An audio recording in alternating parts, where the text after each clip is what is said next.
Hello, and welcome to Multivariable Linear Systems. My name is Tuesday J. Johnson. I'm a lecturer at the University of Texas, El Paso, and an assistant professor at the Doña Ana Community College. This lecture is for Math 1508 Pre-Calculus at UTEP. Chapter 7, Systems of Equations and Inequalities, comes to us from Larson's 10th edition Pre-Calculus text. Section 7.3 is Multivariable Linear Systems. So let's start with a fact. The method of elimination can be applied to any system with any number of variables, and substitution can too, but substitution gets to be a nightmare after a while. Once you pass two variables, however, you need to be organized so you don't keep going around in circles, undoing the positive work that you've done. We do this with elementary operations. The same operations we used in the elimination method, only this time we're not choosing, oh, do we eliminate X or do we eliminate Y? There's actually steps that we go through, this and then so on.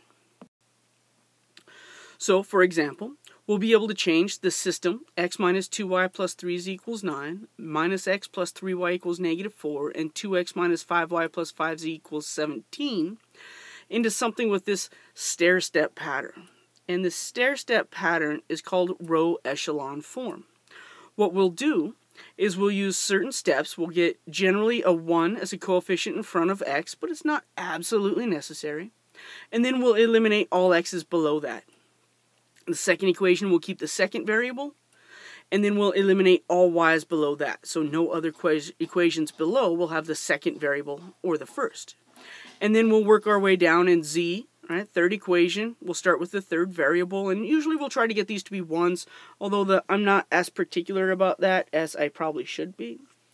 Once we build these stairs, get the X, eliminate below, lead with a Y, eliminate below, if necessary, get the Z, eliminate below, and keep going, then we'll work back up the steps in order to solve. First we know Z, so we can find Y. Knowing Z and Y, we can find X. So, let's use back substitution in order to solve the system. First of all, if Z equals negative 2, then I can put that negative 2 in our equation. 6y minus 5z, so 5 times negative 2 equals negative 8.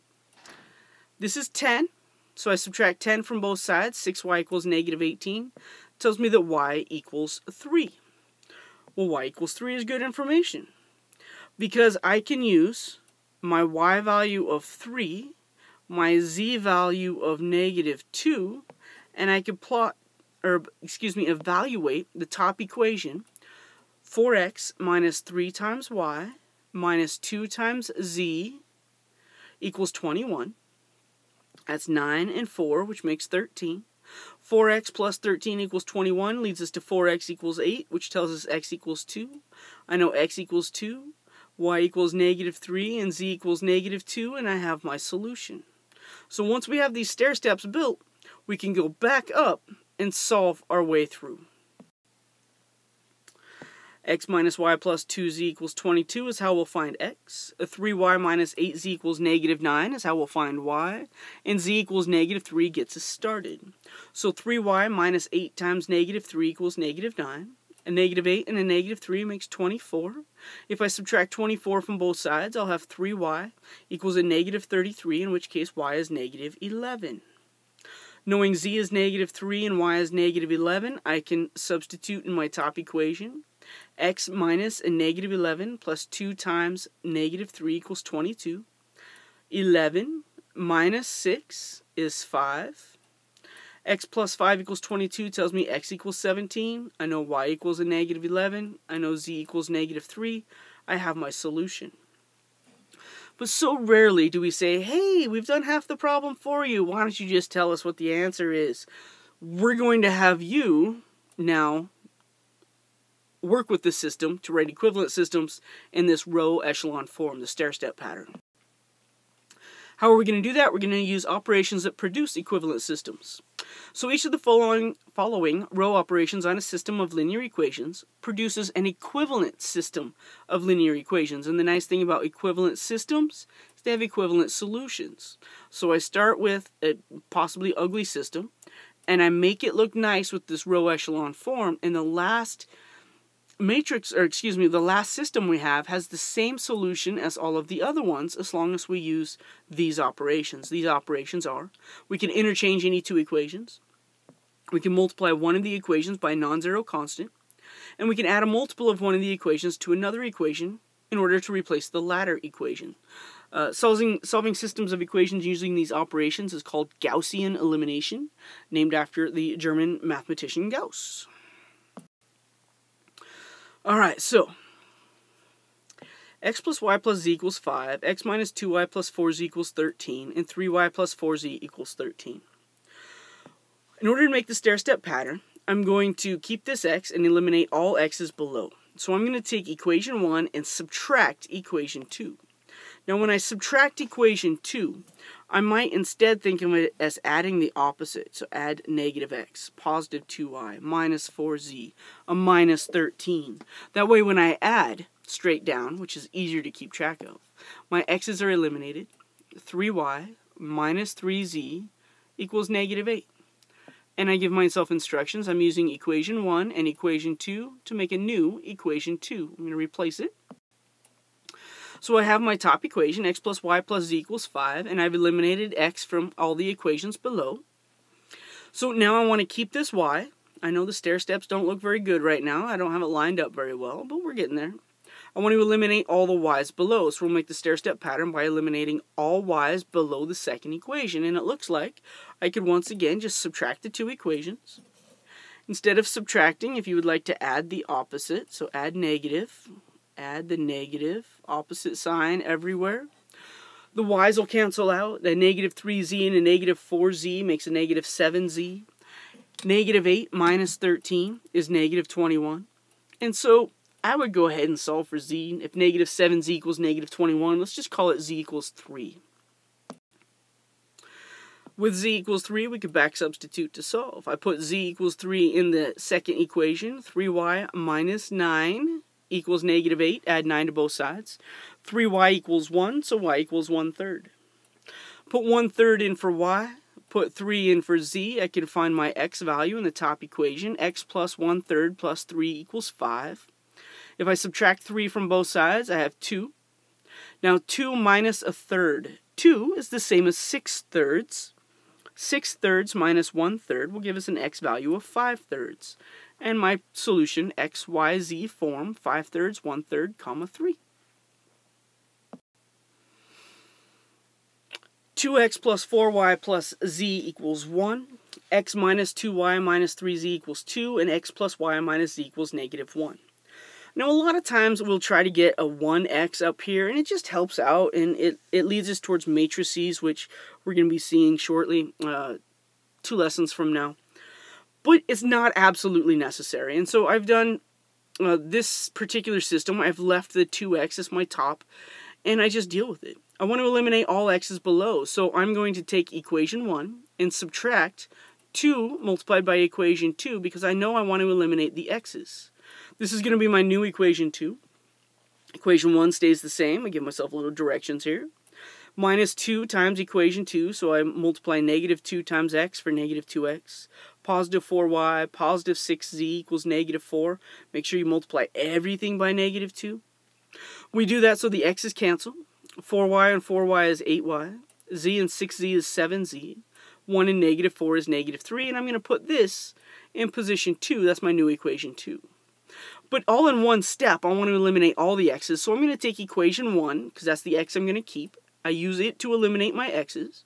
Equation 1 minus 2 times equation 3. X's again cancel.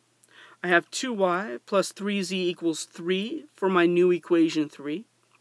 So I'm going to use these for new equation 2, new equation 3. I'm going to leave equation 1 alone. A little bit of color in our transfer to keep them straight here. 2x plus 4y plus z equals 1. No x's below. So now I have a y as my first variable in the second equation, so I want to eliminate all y's below. I'm going to take equation 2 and multiply negative 4 times equation 3 and get a new equation 3. 8y plus 7z equals negative 3 stays. Multiply the bottom equation, the green one, by a negative 4. I'll have negative 8y minus 12z equals negative 12. cancels the y's, eliminates. 7z minus 12z is minus 5z. A negative 3 and a negative 12 is negative 15. So once again, z equals 3. This seems to be a common answer in my examples. And if z equals 3, I can back substitute to find y. 8y plus 21 equals negative 3. Let's subtract 21 from both sides. And then divide by 8. If y equals negative 3 and z equals positive 3, which I didn't necessarily type in that last line, I'll have 2x plus 4 times y, negative 3, plus z, 3 equals 1. That's negative 12 plus 3, which is negative 9. If I add 9 to both sides and divide by 2, I get x equals 5 for my y value of negative 3 and my z value of positive 3. Eliminate x's, eliminate y's, and if necessary, if there were more variables, we would just keep going. But sometimes that 2x up in the left-hand corner would be weird. So what I've done in this example is I've actually interchanged two rows. I wanted a 1x in my top left-hand corner. And so I took the entire equation 3 and made it equation 1. I left equation 2 alone. And I've replaced, and I've reset equation, what used to be equation 1 is now equation 3. Boy, that was a mouthful. So all I did is interchange equations 1 and 3, because I like this one better. So I'm putting it at the top. Once I have a 1x in the top, I'm never going to change it. So I want to eliminate all x's below it. I'm going to multiply negative 2 times x and add it to equation 2. To eliminate x's, I'm going to multiply negative 2 times equation 1 and add it to equation 3 to eliminate x's. So I leave myself instructions, and I tell myself where those values are going. Multiply, add straight down. In this one, I end up with negative 12y. The z's cancel out as well, and 0 plus a negative 6 is negative 6. So I know already that y equals 1/2. I'm going to use that. Anytime I could get a simplified version of the equation, I'm going to simplify it all I can. A new equation 3, the x's canceled out as we wanted them to. We have negative 4y minus 3z equals 7, and I'm going to carry the blue and green equations along with my new top equation for my equivalent system.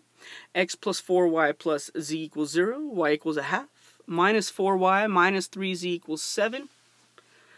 I want to eliminate the y in the third equation. In order to eliminate that y, I'm going to use the second equation. Second equation, I keep the second variable. If I'm eliminating second variable, I use that equation to do so. So I'm going to multiply the blue equation by 4. That's 4y equals 2.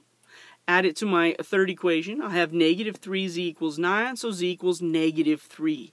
Still a 3, but at least it's negative this time. We know that y equals 1/2. Putting in a negative 3 for z, a 1/2 for y, we can find x to be 1 using back substitution. Sometimes you'll have a system, in this case 2 equations, 3 variables. Anytime this happens, you will have a dependent system. If you have more variables, then you have equations. I see that the x's already have the same value and opposite signs, so I'm going to add the 2 equations to eliminate x. I have 5y plus 3z equals 2. So if I wanted to, I could write an equivalent matrix with this as my second equation. But we're unable to go any further. I can't eliminate any more y's. I can't do anything. So what we do with a dependent solution, when we have fewer equations than variables, let the last one, in this case z, be a. It's an arbitrary number. It can be anything, a. Then 5y plus 3a equals 2 can be solved for y, so that y equals 2 minus 3a over 5. I can put 2 minus 3a over 5 in for y. I can put a in for z, and I can solve for x. You should pause it, verify, make sure that 1 plus a over 5 is in fact the value for x when we substitute. So we would write these in point form, and it looks kind of ugly, but it is accurate. It would be 1 plus a over 5, comma, 2 minus 3a over 5, comma, a. Ugly, but effective. Let's look at a word problem. So one of my favorite topics you may have noticed from my lead picture, the Super Bowl. On January 15th, 1967, the Green Bay Packers defeated the Kansas City Chiefs by a score of 35-10. The total points scored came from a combination of touchdowns, worth 6 points each, extra point kicks, worth 1 point each, and field goals, worth 3 points each. The number of touchdowns and extra point kicks were equal, and there were 6 times as many touchdowns as field goals. Find the number of touchdowns, extra point kicks, and field goals scored. Now, for any football fan, you see a score of 35-10, you go with the natural 5 touchdowns and extra points, 1 touchdown, 1 extra point, and 1 field goal. But if you're not familiar with football, it doesn't matter. We have everything we need here in order to determine our equations. As always, I start with the question or the action statement. Find the numbers of touchdowns, extra point kicks, and field goals scored. So I'm going to let X be the number of touchdowns, Y be the number of extra points, and Z be the number of field goals. Alright, so the number of each of these. I know that the fact that it's a Super Bowl I doesn't matter, the date doesn't matter, the teams don't matter. Sorry to you Packers and Chiefs fans, it doesn't matter. The final score was a score of 35-10. Total points scored, 45, come from a combination of touchdowns, so the number of touchdowns multiplied by the points for each touchdown, 6x, plus the number of extra points multiplied by the number of points for each extra point, and the number of field goals multiplied by the number of points for each field goal should give us our total points. There's only 3 ways to score in this situation. So I represent points and the number of each, and they should add up to be 45. Now I look at my relationships. I know that the number of touchdowns and extra point kicks were equal. So the number of touchdowns, X, is equal to the number of extra point kicks, Y. I'm going to write this, subtract Y from both sides. We always try to get standard forms, so we line up our X's, our Y's, our Z's, our equal signs, and our constant terms. Here in purple, there were 6 times as many touchdowns as field goals. Now don't just start writing right away. Think about it. What was larger? There were 6 times as many touchdowns. So there's already more touchdowns. In order to make them equal, we'll multiply the number of field goals by 6 to make it equal to the already higher number of touchdowns, X. Alright, so we multiply appropriately. And of course, I'm going to subtract 6z from both sides to get x minus 6z equals 0. I have 3 equations. My 3 equations are 6x plus 1y plus 3z equals 45, the total points. I have x minus y equals 0, and that is from the number of touchdowns equaled the number of extra point kicks. And I have x minus 6z equals 0 because the number of touchdowns was 6 times as many as the number of field goals. You should pause, you should make sure you can solve this system. You should end up with, as I said before, 6 touchdowns, 6 extra points, and 1 field goal scored. There we have multivariable linear systems. Thank you for listening.